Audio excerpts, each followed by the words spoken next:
আসসালামু আলাইকুম। আজকে আমরা তৈরি করব বার্লি ব্রেড বা জবের ব্রেড। তো এখন বার্লি ব্রেডটা করার আরেকটা কারণ হলো আমি একটা মানে রোজার জন্য থারিডের রেসিপি করতেছি, যেটাকে আমাদেরকে সুন্না ফুড বলে। তো থারিড আমাদের প্রফেট মোহাম্মদ সাল্লাল্লাহু আলাইহি ওয়াসাল্লামের খুব প্রিয় একটা খাবার ছিল, যেটার মেইন ইনগ্রেডিয়েন্টসটাই ছিল বার্লি ব্রেড। একটু হার্ডি বার্লি ব্রেডটা বটমে প্যানের মানে অ্যাসেম্বল করতো বটমে, পরে এটার উপর মাংস, ঝোল টোল এবং আলু টালু এগুলো সব সবজি সহ যাইতো, গরুর মাংস মানে ল্যাম্ব বা গরুর মাংস যেটাই হোক। তো ওই থারিকটা করার জন্য আমাদেরকে ডেফিনেটলি তাহলে বার্লি ব্রেডটা তৈরি করতে হয়। তাহলে আমাদের বার্লি ব্রেডটা আজকে আমি দেখাবো, তারপরে আপনারা থারিড কীভাবে অ্যাসেম্বল করতে হয় গরুর মাংস সহ আমরা সেটা দেখাবো। তো আসেন, প্রথমে বার্লি ব্রেড করতে যে যে জিনিসগুলো আমাদের দরকার হবে সেটা হলো 2 কাপ। সে 2 কাপ আমাদের দরকার হবে হলো বার্লি ফ্লাওয়ার, রাইট। তারপরে হলো 1 টেবিল স্পুন হলো গ্রাউন্ড ফ্ল্যাক্সিডটাকে আমি গ্রাউন্ড করে নিছি, যদি দেখেন গ্রাউন্ড করে নিছি, হ্যাঁ। তা এটা হলো 1 টেবিল স্পুনের মতো। তারপরে 1 টেবিল স্পুন আমার নিতে হবে টারবিনাডো সুগার, বা আপনি ব্রাউন সুগার, রেগুলার চিনি, আপনি একটু হানিও দিতে পারেন। তারপরে আমাদের দরকার হবে যে লবণ হাফ এ টিস্পুন নিছি। তারপরে হলো আমরা ইস্ট, যেহেতু ব্রেডটা আমাদেরকে একটু রাইস করতে হবে, তো এই জন্য আমরা ইস্ট নিছি। ইস্ট আমি নিছি হলো হাফ এ টেবিল স্পুন। এটা ড্রাই ইস্টটা নিয়ে নিছি, এটা শুধু ওয়ার্ম ওয়াটারের সাথে মিক্স করলেই হবে। তো ফ্ল্যাক্সিড নেওয়ার আরেকটা কারণ হলো, ফ্ল্যাক্সিডটা যখন আপনার, যেহেতু বার্লি ফ্লাওয়ারের মধ্যে গ্লুটেন কম, যেমন আপনি যদি হুইট বা সাদা ময়দার যদি রুটি করেন, এর মধ্যে অনেক গ্লুটেন আছে, কম্বাইন করতে পারে সুন্দর মতো, ইস্টের সাথে একটা কম্বিনেশন হয়, সফট ব্রেড করতে পারবেন না। তো বার্লির ব্রেডটা খুব ডেন্স, এটার মধ্যে গ্লুটেন খুব কম। তো ফ্ল্যাক্সিড আপনাকে হেল্প করবে, ফ্ল্যাক্সিড পাউডারটা আপনাকে হেল্প করবে এই ব্রেডটাকে বাইন্ধা রাখতে। তাহলে আমরা এখানে প্রথমে নিয়েছি 2 কাপ বার্লি ফ্লাওয়ার, ফ্ল্যাক্সিড, চিনি, ব্রাউন সুগার, সল্ট। এটা সব ড্রাই ইনগ্রেডিয়েন্টসগুলো আমরা একসাথে প্রথমে একটু মিক্স করে নিই। তারপরে যে জিনিসটা আপনাকে দরকার হবে, যেহেতু ড্রাই ইস্ট আমরা ইস্ট ব্যবহার করতেছি, এখানে আমাদেরকে লুক ওয়ার্ম ওয়াটার মানে হালকা কুসুম গরম পানি দরকার হবে ড্রাই ইস্টটাকে অ্যাক্টিভ করার জন্য। ওকে, আমরা এখন 1 কাপ গরম পানি worm water, 1 cup worm water আমরা ঢেলে দিলাম। ঢেলে দেওয়ার পরে যে কাজটা হবে সেটা হলো সুন্দর মতো মিক্স করতে হবে, এইটুকুই হয়ে যাবে। তারপরে আমি 1 কাপই ইনাফ। তারপরে আমি অল্প একটু পানি দিয়ে দিতেছি, 1 কাপ 2 টেবিল স্পুনের মতো দিলাম। এবার ঠিক আছে। তারপরে এটা সুন্দর মতো মিক্স হয়ে গেল, পেস্টটা এরকম দেখতে, আপনার ডোটা এরকম হবে দেখতে। তো এটা আর মিক্স করার দরকার নেই, এটা পুরোটা মোটামুটি ভালো মিক্স হয়ে গেছে। এখন আমরা একটা প্যানে, যে প্যানে আমরা বেক করব ওই প্যানটা নিব। প্রথমে আমি একটু অলিভ অয়েল নিয়ে নিচ্ছি। আমাদের প্রফেট মোহাম্মদ সাল্লাল্লাহু আলাইহি সাল্লামের আপনার মানে ডায়েটের একটা ছিল, সেটা হলো olive oil, first press olive oil. তো আপনার প্যানটাকে আমি ভালো মতো গ্রিস করে নিতেছি। প্যানটা আমরা গ্রিস করে নিলাম। তাহলে আমি ডোটা এখানে দেই। এটা আপনাকে সমান করতে, সুন্দর মতো যদি সমান করতে চান, তাহলে আপনি একটু হাতটা একটু ভেজে নেবেন, সুন্দর মতো জিনিসটাকে আস্তে আস্তে এরকম করে স্প্রেড করে দিলেন। তো এখন যে জিনিসটা করতে হবে, এখন আমাদেরকে সুন্দর মতো একটা প্লাস্টিক র্যাপ উপরে দিয়ে দিতে হবে, দিয়ে আপনাকে ওয়ার্ম জায়গাতে আপনার ঘরের ওয়ার্ম টেম্পারেচারে রাখতে হবে প্রায় 40 মিনিটের মতো। এটা খুব ইম্পর্টেন্ট জিনিস, কারণ আমরা যে ইস্ট দিছি, ইস্টটাকে রাইস করতে দিতে হবে। প্লাস্টিক র্যাপটাকে আমি একটু ভালো করে স্প্রে করে নিতেছি। আপনি তেল দিয়ে দিতে পারেন, স্প্রে যে টাইপের কোট আপনি করতে চান। এইটাকে আমি এখন এইটার উপরে, আমাদের ব্রেডের উপরে দিয়ে দিব। ব্রেডের উপরে আমরা সুন্দর করে ব্রেডের উপরে দিয়ে দিলাম, দিয়ে আমরা একটা ওয়ার্ম জায়গাতে রেখে দিব 40 মিনিটসের মতো। ওকে, আমরা 40 মিনিট থেকে 50 মিনিটের মতো একটা ডোটাকে রাইস করার জন্য সময় দিচ্ছি রুম টেম্পারেচারে, একটু ওয়ার্ম রুম টেম্পারেচারে। তো আমি আগেই বলছি যে হ্যাঁ, আমি চাচ্ছি যাতে এটা রুটির মতো হয়, ফ্ল্যাট ব্রেড হয়, তো এই জন্য আমি স্প্রেড করে নিচ্ছি প্যানের মধ্যে। তো এখন দেখা যাক আমরা ইয়েটা তুলি। ওকে, তো এখন দেখা যাচ্ছে প্লাস্টিক র্যাপটা আমরা তুলি। ওকে, যেহেতু খুব পাতলা করে স্প্রেড করে দিছিলাম, তো এখন দেখা যাচ্ছে অল্প একটু, যেহেতু পাতলা, কিন্তু এই যে রাইস করছে, এখানে বাবল হয়েছে, একটু ক্র্যাক হয়েছে, শ্রিঙ্ক করছে, তার মানে ইস্ট তার কাজ করছে এবং আমি একটা ইস্টের গন্ধ পাচ্ছি। তো এখন আমরা এটাকে প্রিহিটেড ওভেন 350 ডিগ্রি ফারেনহাইটে আমরা 30 থেকে 40 মিনিটের মতো বেক করব। কিন্তু আমি 20 মিনিট পরে একটু চেক করে দেখব যে হ্যাঁ এটার অবস্থা কি, কিন্তু 20 মিনিটের আগে আমি এটা ওভেনের দরজা খুলব না। কিন্তু আপনারা যখন বেক করবেন, বেক করার সময় আপনাদেরকে মেক শিওর করতে হবে যে আপনাদের ওভেনটা প্রিহিটেড যখন বলা হয় তার মানে ডেফিনেটলি আপনাকে ওভেনটা গরম করে নিতে হবে। তো আমি এটা এখন ওভেনে দিয়ে দিচ্ছি।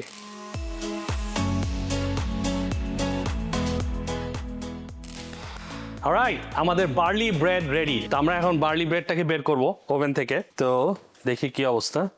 Barley bread ready. বার্লি ব্রেডটা একটু ঠান্ডা হয়ে নেই। আমি আপনাদেরকে বলছি যে হ্যাঁ আমি ফ্ল্যাট ব্রেডের মতো করতে চাইছি। তো বার্লি ব্রেডটা রেডি। তো দেখাই। ওকে, সুন্দর টেন্স বার্লি ব্রেড। তো এই ব্রেডটাই আমরা ভেঙে থালিদের নিচে দিব। ওকে, আমি আপনাদেরকে দেখাই। ব্রেডটা এখনো গরম, একটু ঠান্ডা হয় নাই। তো ব্রেডের অল্প একটু ভেঙে নিছি, ভেঙে নিয়ে আপনার একটু বাটার লাগাই। চমৎকার। তো এখন আমি আরেকটু খাবো, সেটা হলো একটু হানি দিয়ে। আমাদের নবীজি সাল্লাল্লাহু আলাইহি সাল্লাম আপনার হানি, তারপর ভিনেগার, এই সমস্ত জিনিসে এই ডিপ করে সে এই বার্লি ব্রেডগুলো খাইতো। তো আমি একটু হানি দিয়ে দেখি। বিসমিল্লাহ। আচ্ছা, একটু অলিভ অয়েল দিয়েও দেখি কেমন লাগে খাইতে। একটু অলিভ অয়েল দিই। Like it. সো ব্রেডটা একটু ডেন্স, পুরা বাংলাদেশের কি বলে এটারে, চাপড়ির মতো ফ্ল্যাট ব্রেড। তো এই হলো ব্রেড রেডি টু গো। এখন আমরা যে জিনিসটা, যে রেসিপিটা করবো সেটা হলো থারিদ। আমাদের প্রফেট মোহাম্মদ সাল্লাল্লাহু আলাইহি ওয়াসাল্লামের একটা প্রিয় ডিশ ছিল, যেটা কিনা আপনার নিচে ব্রেডটা এইভাবে প্রেজেন্ট করা হতো। নিচে হলো আপনার বার্লি ব্রেড থাকতো। বার্লি ব্রেডটা খুব ডেন্স এবং বার্লি ব্রেডটা উপরে ঝোল আলা মাংস, এটা যে কোনো রকমের মাংস হতে পারে। তো ওই ঝোল আলা মাংসের সাথে আলু, লাউ, বিভিন্ন রকমের ভেজিটেবল সাথে থাকতো। মাংসের যে পাতলা ঝোলটা, এই ঝোলটা আপনার ওই ব্রেডটার মধ্যে সোক করতো। এইটাই আপনার পুরা মেইন ডিশটা হয়ে যেত। তো ঠিক আছে, প্রথমে আমরা আসি যে হ্যাঁ কিভাবে আমরা থারিদের মাংসটা তৈরি করব। ওকে, থারিদের জন্য আমি যে জিনিসটা করবো সেটা হলো আমি ডেফিনেটলি আপনার ফ্যাটওয়ালা হাড্ডি গরু মাংস নিচ্ছি। তো গরুর মাংস এখানে 2.5 থেকে 3 পাউন্ডের মতো আছে। কিন্তু আমি আর এটা ডিটেল রেসিপিতে যাব না, কারণ এটা আমি প্রেশার কুকারে রান্না করব, যাতে মাংসটা পুরা নরম হয়ে যায়। নরম হয়ে যাওয়ার পরে তারপরে যে একটা ঝোল বের হবে আপনার ইয়ের থেকে, প্রেশার কুকার থেকে, এই ঝোল সহ আবার আমি আলাদা একটা পটের মধ্যে, যেখানে আমি আলু এবং গাজর এবং লাউ এটা দিয়ে আবার একটু জাল করব, তারপরে যাতে ওই ভেজিটেবলটা সেদ্ধ হয়। কিন্তু কোনো ভেজিটেবল এখন দিচ্ছি না প্রেশার কুকারে। তো এর জন্য আমি যে জিনিসগুলো ইউজ করতেছি, তো মাংসের জন্য সাধারণত আমরা কি করি, ধনিয়া, লাল মরিচ, তারপর জিরা, তারপরে হলুদ, তেজপাতা, তারপরে আপনার দারচিনি এবং এলাচি এবং সাথে লবণ। তো এগুলো সব আমি একসাথে, এবং কিছু গোলমরিচের ফাঁকি এবং লবঙ্গ আছে। ঠিক আছে, আমি সবগুলো একবারে দিয়ে দিতেছি। এই হলো আমার ড্রাই স্পাইস গেল। তারপরে অবশ্যই পেঁয়াজ লাগবে, রাইট? এই যে পেঁয়াজ আমরা দেখলাম। তারপরে আদা এবং রসুনের পেস্ট, তো এটাও ঢেলে দিলাম। এটা আপনার পছন্দ মতো, আপনারা যেভাবে মাংস রান্না করেন। আমি আজকে দেখাচ্ছি আপনাকে থারিটা কিভাবে প্রেজেন্ট করতে হয়। অবশ্যই আমরা সরিষার তেল পছন্দ করি, সরিষার তেল দিয়ে দিলাম। আপনি অলিভ অয়েলও দিতে পারেন, এটা যার যার ইচ্ছার উপর। তো তারপরে আপনাকে মাংসটাকে ভালো করে মাখাইতে হবে, একদম শরীরের সব জোর দিয়ে আপনাকে মাংসটাকে মাখাইতে হবে, যাতে মাংসের মধ্যে সব মশলা সুন্দর মতো ঢুকে। তো আমরা এটা আপনার প্রেশার কুকারে দেওয়ার আগে আমি সবসময় বলি যে হ্যাঁ, প্রেশার কুকারে কোনো কিছু আপনার স্পাইস এরকম মাখাইলে আপনি কিছুক্ষণ রেস্টে রাখবেন। আপনার 15 থেকে 20 মিনিট রেস্টে রাখার পরে তারপরে আপনি প্রেশার কুকারে দেবেন, যাতে মাংসটা সুন্দর মতো ম্যারিনেট হয়। তো এই হলো আমার মাংস। তারপর আমরা মাংসটার মধ্যে 1 কাপের মতো পানি এটার মধ্যে ঢালে দিব। ওকে, তারপরে আমি প্রেশার কুকারে অন করে দিব। প্রেশার কুকারে মাংস হতে আধা ঘন্টার মতো লাগবে। তো ঠিক আছে, আমি তাহলে প্রেশার কুকারে এটা দিয়ে দিব। ওকে, এখন আমরা কিছুক্ষণ রেস্ট রাখছি, তারপর এখন আমরা প্রেশার কুকারে দিয়ে দেবো। তো মাংসটা একটু দেখাই আপনাদেরকে। ঠিক আছে। ওকে, এখন আমরা সুন্দর মতো বসাই, প্রেসার কুকারকে আমরা ঠিক মতো লাগাই। এখন এটা অফ আছে, আমরা প্রেসার কুকারটা করব, টাইমার দিব। ওকে, প্রেসার কুকটা আমাদেরকে অন করতে হবে। দেখাই প্রেসার কুকার নিয়েও কত ঝামেলা। দেখেন এইটা হলো প্রেসার কুকার, এখানে চাপ দিতে হবে, ঠিক আছে। আমার ওয়াইফ পেছন থেকে বলে দিতেছে কিভাবে বাসার প্রেসার কুকার অন করতে হয়। তো ঠিক আছে, তারপরে হলো এখানে আপনাকে এই যে এখানে টাইমার বাড়াইতে হবে, 31 মিনিট দিলাম, অসুবিধা নেই। তো তারপর আমরা দেন সুন্দর করে এখানে স্টার্ট বাটন আছে, দিয়ে দিলাম, এটা অন হয়ে গেল। প্রেসার কুকারে মাংস হচ্ছে আর হইলো এখানে হুইসেল বাজে উঠবে। তারপরে আবার মাংস হওয়ার পরে আপনাদের সাথে আবার দেখা হচ্ছে। 30 মিনিটস বা 31 মিনিটস মনে হয় আমি দিয়েছিলাম, শেষ। এখন একটা ভেন্টটা ওপেন করতে হবে, ভেন্ট রেডি। ওকে, ভেন্ট অলমোস্ট ডান। তো এখন আমরা আগে প্রথমে এটাকে আনপ্লাগ করে দিই। বিসমিল্লাহ, একটু দেখাই আপনাদেরকে কাট করে। মাংসের মধ্যে যে ঝোলটুক আছে, এই ঝোলের মধ্যে আমাদের ওই ভেজিটেবলগুলো কুক হবে। আমাদের মাংস, তো মাংসটা রেডি। এখন আমরা মাংসের মধ্যে একটা জিনিস দেখি, মাংসের মধ্যে আমি শিওর যে মাংসগুলা অনেক নরম হয়েছে, সুন্দর নরম হয়েছে। এখানে এখন আমাদের ভেজির মধ্যে কি কি আছে, এখানে অফকোর্স লাউ আছে। আমি সবকিছু ছোট ছোট করে নিছি যাতে কুইকলি রান্না হয়ে যায়। ভেজিটেবলের মধ্যে আলুগুলো ছোট করে কেটে নিছি, সাথে আমরা একটু গাজর কেটে নিছি। তো এই সব ভেজিগুলো আমরা দিয়ে দিই। ভেজিগুলো আমরা সুন্দর মতো দেওয়ার পরে এখন এটা আমরা আবার অল্প আঁচে কুক করব। তারপরে আমরা লবণ দেখব, লবণ দেখা একবারে নামাই নিব, ঠিক আছে। এখন আমি এটাকে মিডিয়াম জালে আমরা প্রায় 15 থেকে 20 মিনিট জাল করব। তারপরে আবার দেখবো এটাতে কি হয়। আমরা দেখি 20 মিনিট হয়ে গেল। এখন ওয়াও, কি সুন্দর গন্ধ মাংসের। ওকে, সুন্দর ঝোল, মাংস খুব সফট। ও মাই গড, পুরো ইয়ে হয়ে যেতেছে। আমরা এখন এটাকে আমরা থারিটা কিভাবে পরিবেশন করতে হয় ওটা দেখাবো। তো এই হলো মাংস, সুন্দর রেডি, গরম গরম গরম মাংস। তো আপনাদেরকে আগে বলে নেই, হ্যাঁ, আমি এই বার্লি ব্রেডটা, সুন্দর ব্রেড, একটু ফ্লেকি, আপনার সফট, খুব সফট হয় না, একটু একটু হার্ডি। আপনার বার্লি ব্রেড বেশ খাইতে মজা হয়েছে। তো যাই হোক, এটার মধ্যে এখন আমি ওই বার্লি ব্রেডটাকে ছোট ছোট টুকরো করে নিছি।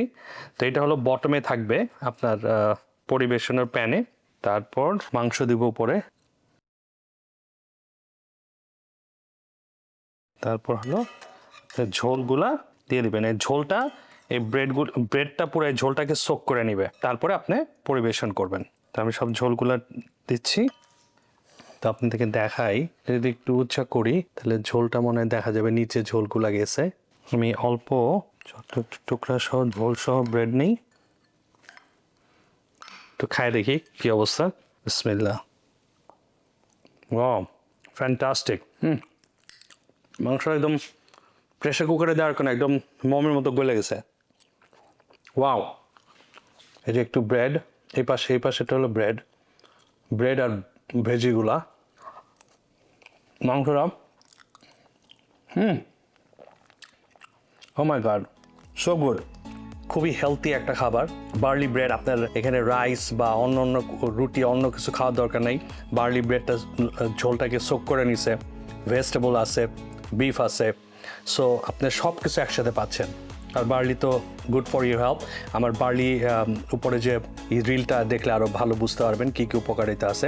সবাইকে ধন্যবাদ, আসসালামু আলাইকুম, ভালো থাকবেন, সুস্থ থাকবেন, আবার দেখা হচ্ছে নতুন কোনো রেসিপি নিয়ে।